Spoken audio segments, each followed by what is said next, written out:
Welcome to Quick Take Movie Review. Here's a fast breakdown of In the Lost Lands, the latest fantasy adventure directed by Paul W. S. Anderson and starring Milla Jovovich and Dave Bautista.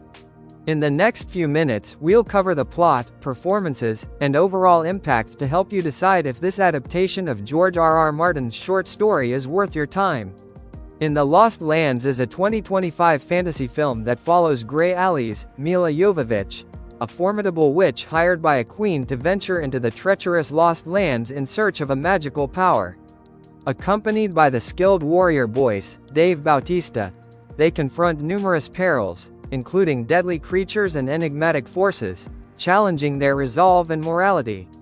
Milla Jovovich delivers a stoic portrayal of Grey Allies, aiming to embody the enigmatic nature of her character. Dave Bautista brings physicality and a brooding presence to Boyce, providing some depth to the duo's dynamic. However, their on-screen chemistry is noticeably flat, which dulls the emotional resonance of their journey.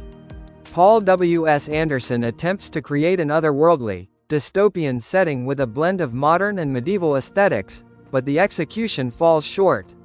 The film is drenched in CGI and overused camera flare effects, often making it visually exhausting. In fact, the excessive lens flares contribute to the film's biggest flaw: it's an eyesore.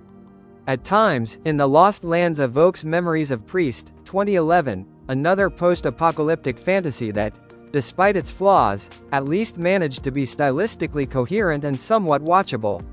That's saying something, considering Priest set a pretty low bar to begin with.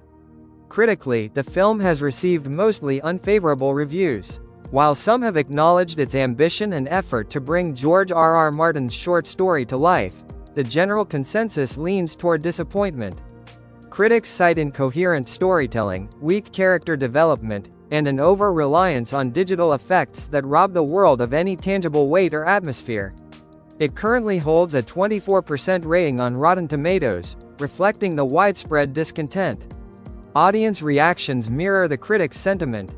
While a handful of viewers appreciate the attempt at world-building and the presence of big-name stars, most agree that the film is a muddled, overly stylized misfire. The audience score stands at 47%, showing a clear divide between intention and impact. Overall, In the Lost Lands aims for epic fantasy but ends up lost in its own excesses. Between its flat performances, overdone visuals, and sluggish pacing, the film fails to deliver the immersive experience fans might hope for. Unless you're deeply curious about the source material or an Anderson Jovovich loyalist, this is one journey you may want to skip. Don't forget to subscribe to our channel for more quick take reviews and recommendations. Peace to all.